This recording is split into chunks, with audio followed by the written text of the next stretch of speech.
So, imagine paying nearly $40,000 for a 5-night vacation. Right. Which is already a massive number. Yeah, it's huge. Yeah. You step onto what is arguably, the most exclusive maritime resort on Earth. Absolutely.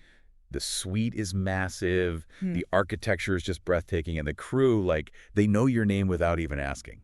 Invisible service. Exactly.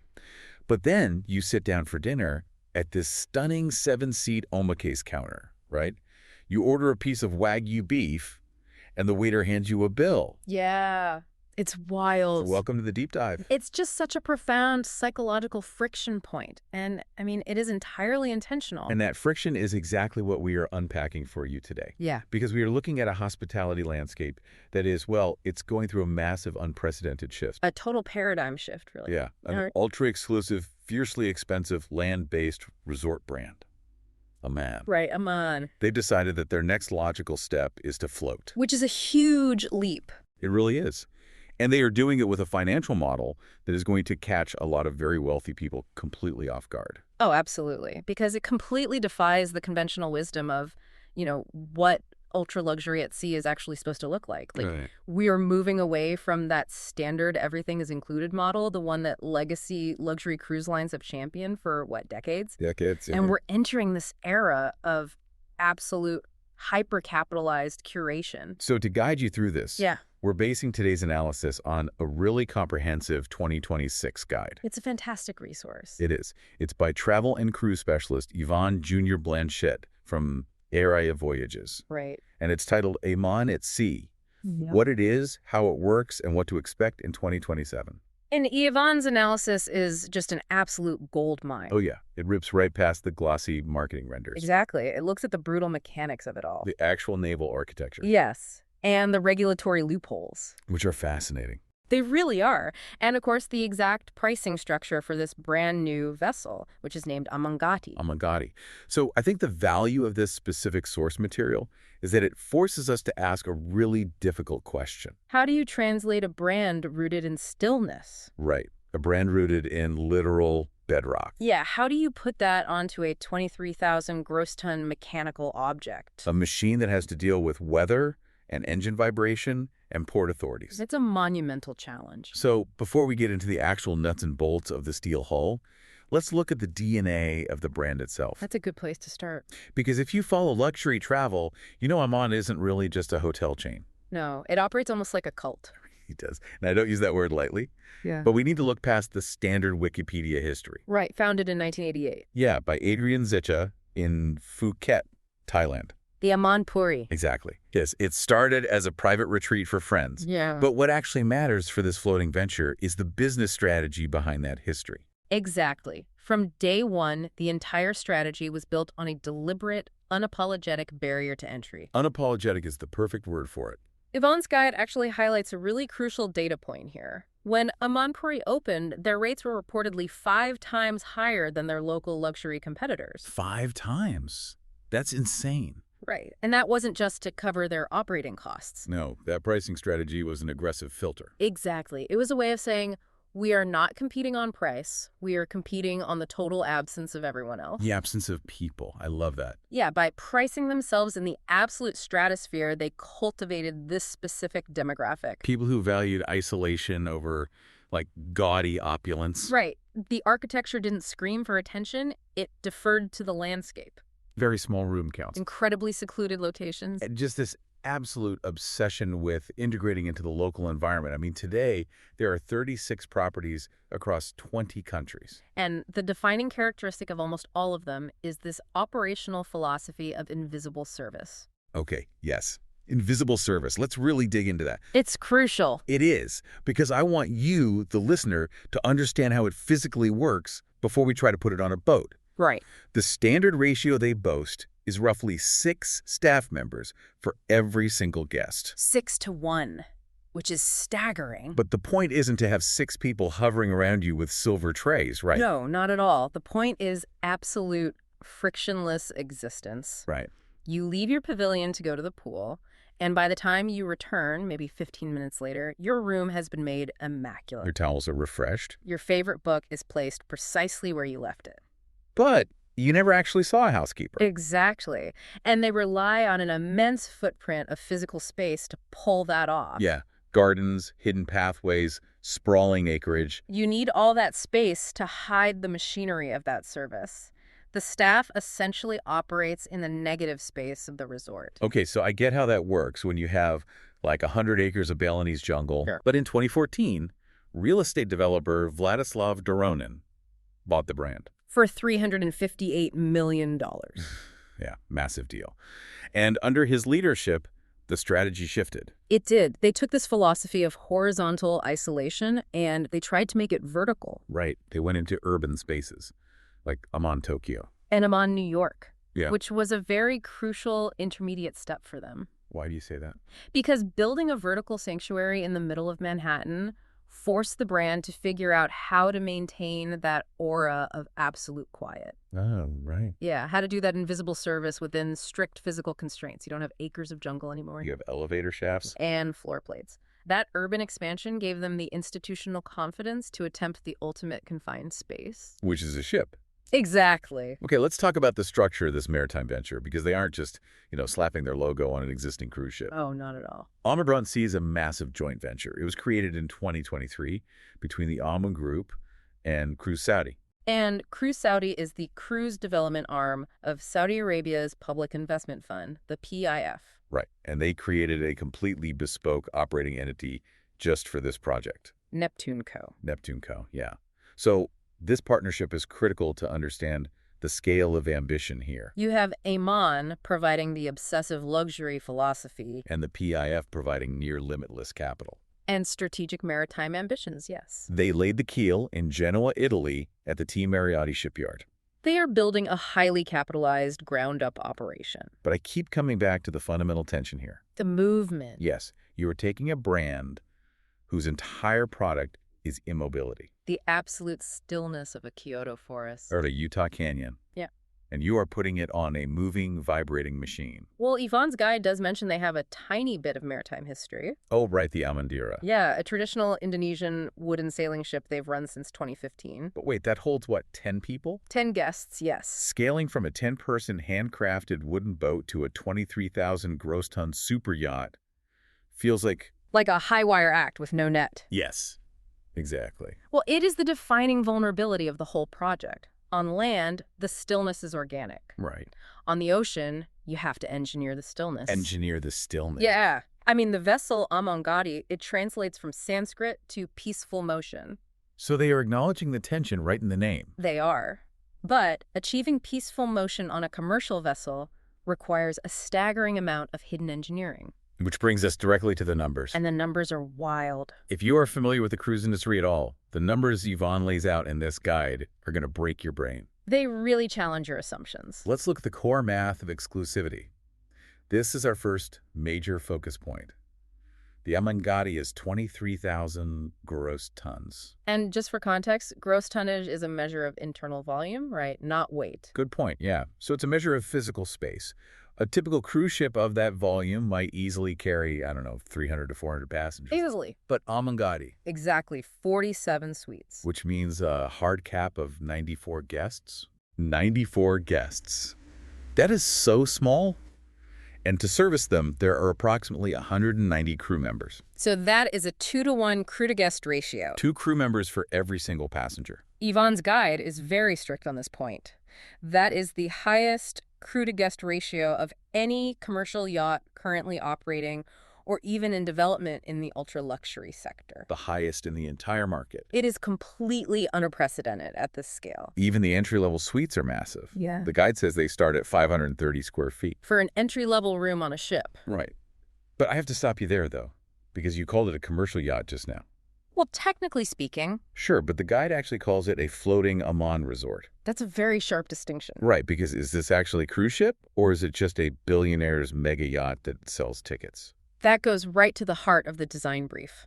The studio behind this, Sinat Yacht Architecture and Design, they don't typically design cruise ships. What do they design? Private super yachts for billionaires. Oh, wow. Okay. The mandate was to make Amangadi read from every possible angle as a private motor yacht.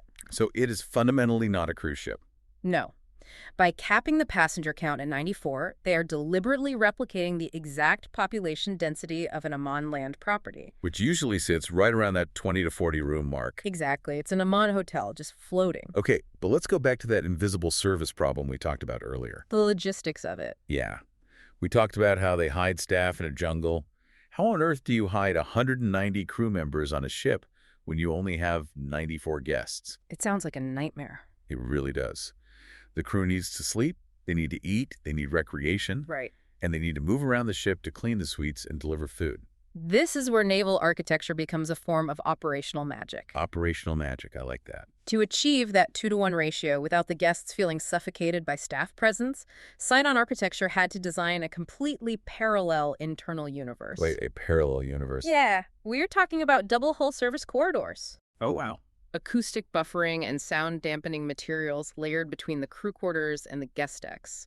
So that, like, a rolling service cart doesn't reverberate through the floor? Precisely. So they are literally building a ship within a ship. Exactly. A steward might wait in a soundproofed hidden alcove in the hallway, watching a digital sensor array. Wait, really? Sensors? Yeah. The moment the sensor registers that you've left your 530-square-foot suite to go to breakfast, they emerge. They clean the room? They refresh everything, and they vanish before you even order your coffee. That is insane. But the spatial economics of dedicating that much volume to crew routing and crew welfare. Because you do need to keep 190 maritime professionals happy on a long voyage. Right, you need crew gyms, crew lounges. That is why the ship has to be 23,000 gross tons just for 94 people. They are sacrificing revenue-generating passenger space. Just to build the infrastructure of invisibility. Wow. And that sacrifice of space becomes even more insane when you look at the physical dimensions of the hull. The length of the ship. Yes. Because they didn't just build a massive ship. They built a massive ship with a highly specific, very intentional limitation. This is a brilliant strategic move. It's probably my favorite detail in the entire guide. Let's talk about our third focus point. Yeah. The Grand Canal coup. The architectural loophole. Exactly. The guide points out that the Amangati measures exactly 173 meters in functional length. Right. Now, it also mentions an overall length of 600 feet, which is about 183 meters tip to tail. But the functional waterline measurement, the one that port authorities actually care about, is 173 meters. Right. Why is that number so critical? Because of the city of Venice. Venice. Venice has been engaged in a highly publicized, bitter battle with the cruise industry for years. Oh, yeah. The environmental degradation. The visual pollution of massive megaships looming over historic architecture. Wake damage to the foundations of the city. Exactly. It led the city to impose a strict, non-negotiable regulation. No vessel over 180 meters is permitted to transit the Grand Canal or the Giudecca Canal. 180 meters is the absolute legal limit.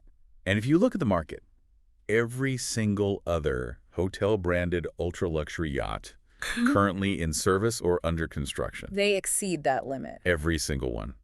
The Ritz-Carlton Yacht Collection. Too big. Seasons Yachts. Too big. Explora Journeys. Too big. They are all physically locked out of the heart of Venice. Which makes Amangati at 173 meters. The only commercial vessel in its ultra-luxury category that legally fits under that municipal ban. Hold on. I want to really dig into the economics of this. Yes. You're telling me they purposefully stunted the length of a $500 million super yacht. Yes. Because if they had built it to, say, 190 meters, they could have fit another 20 or 30 suites on board. Easily. That's millions of dollars of potential weekly revenue left on the table. True. Does sacrificing that length hurt their profit margins? Well, it absolutely compresses their top-line passenger revenue, yes. But you have to look at the lifetime value of what they gained. By stunting the ship, they didn't just buy a transit route. They bought exclusive access to their own prized asset. Oh, right.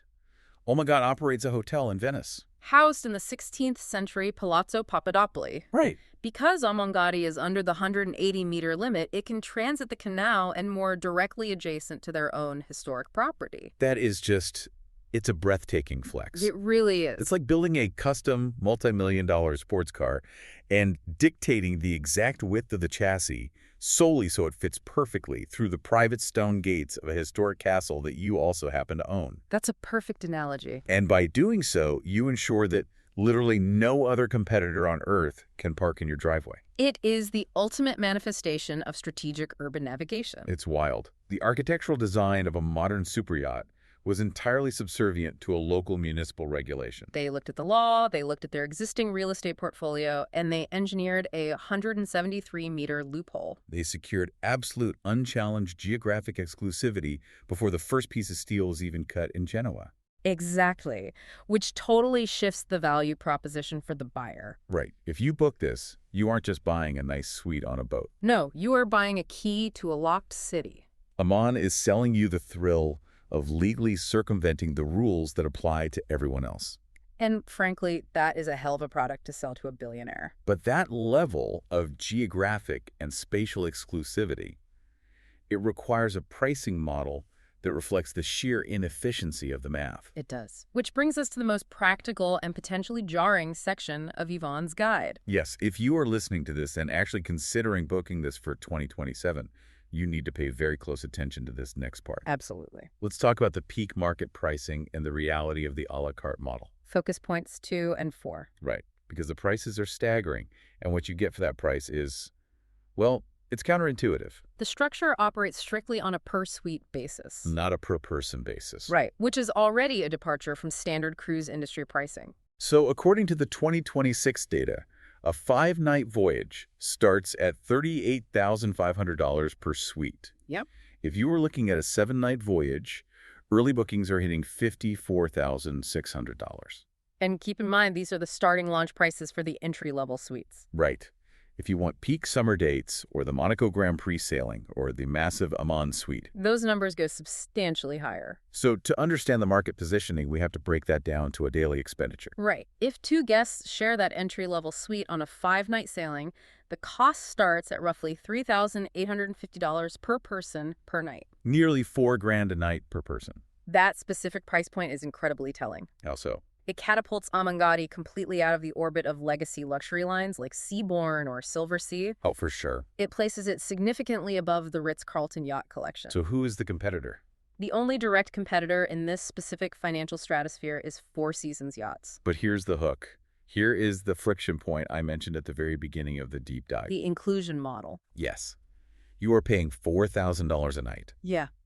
But Aman at Sea operates on a strictly partial inclusion model. It is not traditionally all-inclusive. And this is where luxury travel advisors really need to manage client expectations. Clients have to know this before they book to avoid surprises. It's critical. Let's list exactly what you get. Your base fare covers your meals at the main restaurant, Alira. Right. It covers soft drinks, Starlink Wi-Fi, daily laundry, water sports from the marina, pool cabanas, and gratuities. That's it. That is it. So what is not included? Wines and spirits. Spa treatments. Shore excursions. And critically, all 3 of the specialty restaurants on board. Right. Akari, Hiyori, and the Aman Grill. Every single one of those is an extra out-of-pocket expense. Which fundamentally challenges the established psychology of a luxury cruise. I have to push back on this model, I really do. Let's hear it. Because I look at this and I think, okay, if I'm renting a sprawling penthouse suite for $40,000, Right. and I go downstairs to the chef's table, and they hand me a bill for my steak, I'm going to feel nickel and dimed. It feels cheap. I get that. Why on earth would the psychology of the ultra-wealthy justify feeling like an ATM on vacation? Like, does a billionaire really want to sign a check for a glass of Chardonnay? It's a fantastic question, and it's the exact debate happening in luxury hospitality right now. So explain it to me. You view it as nickel and diming because you are applying the logic of mass-market all-inclusive resorts. Where the goal is to just not think about money. Exactly. But at this specific tier of wealth, the psychology flips entirely. It flips. Yes. This is the Veblen good effect applied to hospitality. Explain that for people who might not know the term. In ultra-luxury, absolute curation is valued much higher than blanket inclusion. Think about the logistics of an all-inclusive model. Oh. To offer included premium alcohol, a cruise line has to negotiate bulk contracts for a specific tier of wine. Right. It's a house pour, even if it's a very nice, expensive house pour. Yeah, that makes sense. A true ultra-high net worth individual doesn't want the wine that the logistics officer bought by the pallet. Oh. They want something specific. They want to select a highly specific, rare vintage of Burgundy from a curated cellar. And they actively want to pay for it. They want the optionality. Paying for it confirms its rarity. Ah, I see. It confirms that it wasn't just factored into some bulk fare that everyone else got. It's the same with the dining, isn't it? Exactly. If the sushi is included in your cruise fare, no matter how good it is, psychologically, it is just cruise food. Cruise food, right. But if the sushi is served at a private 7-seat Omikos counter and it costs $400 a head, It transforms from a meal into an exclusive culinary event. yes, the price tag acts as a secondary filter. A filter inside the filter. Exactly. Even among the 94 people who could afford to get on the ship in the first place, there are further tiers of access and customization. Wow. It ensures that the specialty venues remain hushed, exclusive, and hyper-premium. It's the exact same model Four Seasons Yachts is adopting, isn't it? Yeah, it is. They are deliberately separating the bespoke experiences from the base fare. It's totally different from Seabourn, Explora, or Ritz-Carlton. Okay, I see the logic, even if it hurts my wallet just thinking about it. It is a steep adjustment. But if I'm paying extra for these specialty venues, the physical spaces themselves have to be extraordinary. Oh, they are. You have to justify that premium. Which leads us to the design and the onboard experience. Yes. The guide describes the aesthetic as a floating ryokan. Right. Sinat architecture leaned heavily into traditional Japanese design philosophies. So no Vegas-style cruise aesthetic. No, that typical style relies on visual overwhelm, right? Chrome, mirrors, giant LED screens, massive multi-deck atriums. Right, sensory overload. Amangati uses timber-tone finishes, natural stone, and an emphasis on organic textures. It's visual restraint. And the ceilings are soaring for a maritime vessel. Up to 8.2 feet in the suites. And just to give some technical context for you listening, achieving 8.2-foot ceilings on a ship isn't just an aesthetic choice. It's an engineering nightmare. Yes. It means you have to reroute all the HVAC ducts, the plumbing, and the electrical wiring that usually sits in a drop ceiling. Which eats into the vertical space of the decks above and below. Again, sacrificing volume for a feeling of expansiveness. Every one of the 47 suites features a private terrace, walk-in showers, soaking tubs, and double vanities. And they each come with a dedicated host, right? Yes, which is Aman's iteration of a personal butler. But the absolute crown jewel has to be the ensuite on Deck 5. Located at the stern. Yes. It is 3,800 square feet in total. Massive. 1,972 square feet of interior space, and an 1,829 square foot private terrace. You get a private lift. An in-suite spa treatment room. A sauna. A living and dining area designed to host 8 people. And a private jacuzzi on the terrace. But what is most remarkable about the suite architecture isn't just the sheer scale of the ensuite. No, it's a feature that really reveals their commercial strategy. Flexible walls. The high-end Rubik's Cube. Yes. Explain how this works. The guide notes that several suites are engineered with adjoining walls that can be seamlessly removed. Removable walls. Yeah. This allows the crew to quickly configure 2- and 3-bedroom compounds. So this isn't just like a neat trick for a family of 4. No, it is highly targeted at the $100,000 plus charter market. Okay, so if a CEO wants to rent out an entire deck for his executive team. Or a multi-generational family wants to bring the grandparents, the kids, and the nannies. The ship physically shifts its architecture to match the social dynamics of the group. Exactly. You don't have people staying in separate hotel rooms down the hall. You pull a wall back, and suddenly it's a private estate. It maximizes their ability to sell multi-suite packages without making guests feel disconnected. It's brilliant space management. And if you are traveling with that kind of entourage, you're going to be exploring the dining program. Oh, absolutely. Let's run through these venues because this is where the a la carte money is actually spent. Right. We have Alira, the main all-day Mediterranean restaurant. Which is included. Included, right? Open air, focused on local coastal produce.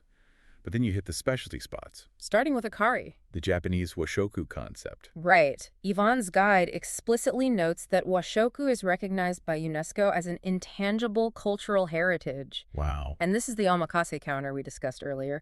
It has exactly 7 seats. 7 seats on a ship of 94 people. It perfectly captures the Japanese concept of restraint as a form of generosity. That's a great phrase. It's not an endless buffet of average food. It is the obsessive perfection of a single piece of nigiri, Presented to 7 people at a time. accompanied by a curated steak bar. Then you have Hiyori, which is their teppanyaki concept. Wagyu beef, grilled fish. And there's a fantastic logistical detail here. On days when the ship is at anchor and the weather is perfect, The captain can spontaneously open Hiyori to serve a traditional Japanese breakfast. Think about that. Imagine the supply chain logistics required to guarantee fresh, sushi-grade fish and authentic Japanese breakfast ingredients while you are anchored off like a tiny island in the Mediterranean. The provisioning officers must be working absolute miracles. They must be. Then there's the Aman grill. Focusing on open flame cooking, prime-aged meats, and sommelier pairings. But the space that creates the most interesting atmospheric tension for me. Has to be the Jazz Club. Yes. The Jazz Club. It's a direct conceptual lift from the Aman, New York property. Late-night craft cocktails, live performances, a much darker, moodier aesthetic. Right. But think about the whiplash here. Oh, yeah. You have a 23,000-ton vessel entirely dedicated to the Sanskrit concept of peaceful motion. Everything is Ryokan serenity. Hushed voices. Invisible butlers hiding behind acoustic panels. And then at midnight, you walk into a smoky jazz club. It is a very intentional, very jarring vibe shift. Why do they do that? It's a necessary release valve. A release valve. Yeah. Total serenity can actually become oppressive if there's no contrast. I guess that makes sense. Even the most dedicated wellness seeker, someone who spends their entire day doing yoga on a cliff. They occasionally want a perfectly mixed martini and some live music at midnight. Exactly. You need the dynamic range. Speaking of the wellness seekers, we have to talk about the Aman Spa on Deck 8. Wellness isn't just an amenity for this brand. No, it's practically their religion. The footprint they dedicated to the spa is staggering. Tell me about it. It is built around a central Japanese serenity garden. On a ship. Right. There are 8 ocean-facing treatment rooms, and each one has its own private terrace and whirlpool bath. And they feature a banya. For those who don't know, this is a traditional Russian-style steam room where part of the treatment involves exfoliation using actual birch branches. Alongside a hammam bath. The logistics of operating a high-heat, high-moisture banya and constantly sourcing fresh birch branches on a ship in the Mediterranean. It just adds another layer to that invisible operational complexity. It really does. And again, to remind anyone booking, none of this is included in your $4,000 a night fare. Every birch branch is on your tab. Exactly. Beyond the spa, they utilize the stern of the ship for a massive beach club. It features direct ocean access, so guests can simply walk down into the water. They offer complimentary paddleboarding and kayaking right from the marina platform. And crucially for the logistics of getting these guests on board in the first place. Amangati features 2 helipads. 2 helipads? 2. Why do you need 2? It is a non-negotiable amenity for this demographic. Right. The ability to completely bypass the friction of commercial airports. To fly via private helicopter directly from your jet to the deck of the yacht. It's essential. You can't ask these clients to wait in a taxi line at the port. Okay, so the ship is an architectural marvel. Undoubtedly. It's highly exclusive, fiercely expensive, and beautifully designed. Yeah. But when does it actually exist in the real world? That is the big question. And what are the risks for the people who are essentially beta testing a $500 million prototype? Right, because dropping 50 grand on a brand new operating entity is not a guaranteed home run. No, it's not.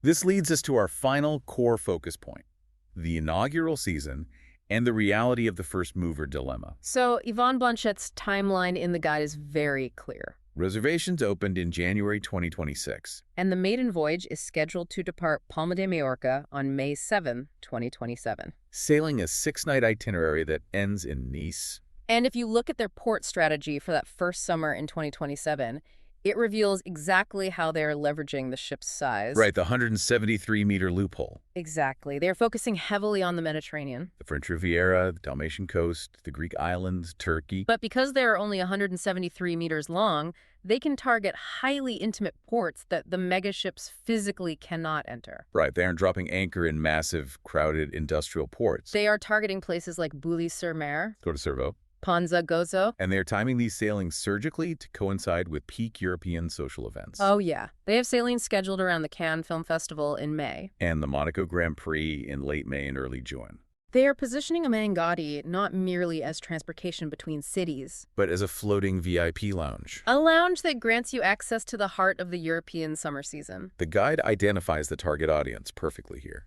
It's aimed squarely at Aman junkies. Which is the actual recognized industry term for ultra-loyalists who obsessively collect stays at Aman properties around the world. It's for people seeking absolute privacy and highly design-conscious travelers. But But Yvonne's article also issues a very stark, very honest warning. It's a crucial I'm warning. going to quote it directly here. Aman at sea has exceptional credentials, but no operational history at sea yet. And that is the crux of the first mover dilemma. You are placing a massive financial bet on an unproven concept. Right. If I'm a diehard Aman junkie, maybe I don't care. You just want the bragging rights of being on the maiden voyage. I want that nautical notch on my belt. Right. But if I'm just a wealthy traveler looking for a flawless vacation, There is a massive risk here. you are trusting Neptune Co., an operating entity that literally did not exist a few years ago, Right. to flawlessly execute an incredibly complex land-based philosophy on a moving, vibrating vessel that has never sailed before. The physical environment introduces variables that Aman has never had to control. Wind, waves, logistics. One of the ways they are attempting to mitigate this, to maintain that ethos of peaceful motion, is through hybrid propulsion. Oh, we haven't touched on that yet. Explain why hybrid propulsion matters for the guest experience, not just the environment. Well, traditional marine diesel engines vibrate, Right. They rumble, they create a low-frequency hum that permeates a steel hull. And if you are charging $4,000 a night for zen-like stillness, A vibrating floor completely ruins the product. it kills the illusion. Exactly.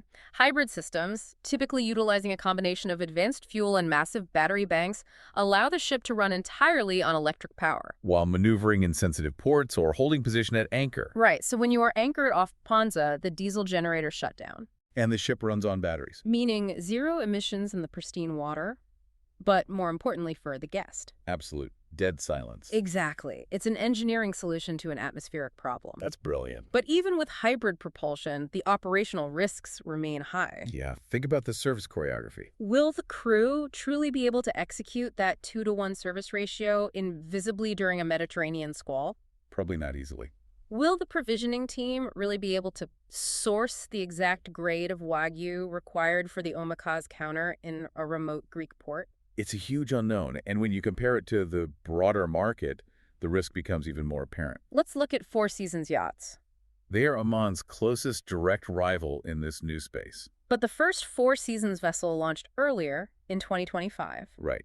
It also operates on an a la carte model, but it carries 190 guests compared to Aman's 94. The crucial difference is time.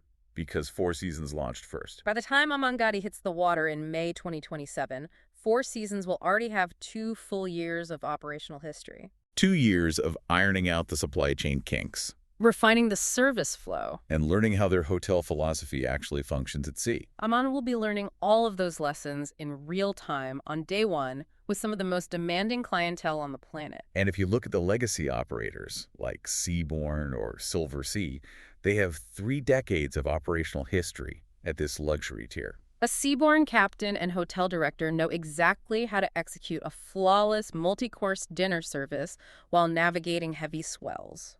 Aman has to learn that highly complex maritime dance from scratch. It is entirely unproven in a dynamic environment. But, that lack of history is simultaneously its greatest vulnerability and its most alluring attribute. How so?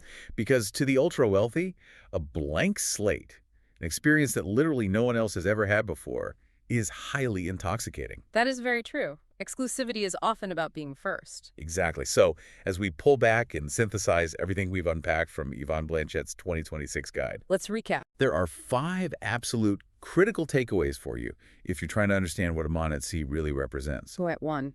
First, the core math of exclusivity is staggering. 47 suites, a maximum of 94 guests, serviced by 190 crew members. It is a 2-to-1 ratio that completely redefines personal space. That requires an architectural masterclass in invisible service. Point 2. Second, the crucial inclusion model. Yeah. You must understand that this is not all-inclusive. Right. You are paying a premium base fare, but your wines, your spa treatments, and your specialty dining. Like Akari, Hiyori, and the Aman Grill. All of that is strictly a la carte. Third, the Grand Canal coup. The loophole. By deliberately building a 173-meter hull, they brilliantly engineered an architectural loophole to bypass Venice's 180-meter ban. Granting them absolute geographic exclusivity right at the doorstep of their own historic palazzo. Fourth, the top of market pricing. At roughly $3,850 per person per night. It sits at the absolute pinnacle of the market, targeting a demographic that views extreme pricing as a necessary filter for curation. And finally, point 5. The first mover dilemma. Booking the 2027 inaugural season means buying into a beautiful $500 million vision. That carries the very real risk of having zero operational history at sea. If we connect all of these points to the bigger picture of luxury travel, what are we really witnessing here? What we are witnessing is the permanent disruption of the traditional cruise industry. Permanent disruption. Legacy cruise lines have spent decades trying to figure out what ultra-luxury means on the water. And Now, elite land-based hotel brands are bypassing them entirely. They're bringing their tribal loyalty and their land-based philosophies directly to the oceans. because an Aman junkie doesn't care about cruising. They only care about Aman. Right. These brands are forcing the entire maritime industry to rethink its metrics, Shifting the goalposts from, how much premium alcohol can we include in the price? to how much physical space, absolute silence, and architectural exclusivity can we engineer into a steel hull. It is a total paradigm shift. Which leaves me with one final thought. Yeah. Something that has been hovering in the background of this entire deep dive. Okay, let's hear it. We spent a lot of time marveling at that 173-meter hull, designed specifically for Venice. Right. And it is a brilliant business move, undeniably. Totally. But if the future of ultra-luxury travel is increasingly defined by exploiting local municipal rules to guarantee exclusivity, I see where you're going. if a brand will literally custom design a massive superyacht, specifically to slide just inches under a city's environmental ban, Right. what happens to global cities? It's a great question. Are we entering an era where architectural loopholes become the ultimate luxury amenity, Wow. where the wealthiest travelers on Earth pay a massive premium, not just for incredible sushi and invisible service, but for the thrill of legally circumventing the rules that were designed to protect the cities they are visiting? It really forces us to ask whether luxury is about appreciating a destination or simply conquering its regulations. Conquering its regulations. Yeah. That is the defining question of next-generation travel. Absolutely. Thank you for joining us on this deep dive. Keep reading the fine print. Keep exploring the mechanics behind the curtain. And above all, Keep questioning the reality behind the luxury. We'll see you next time.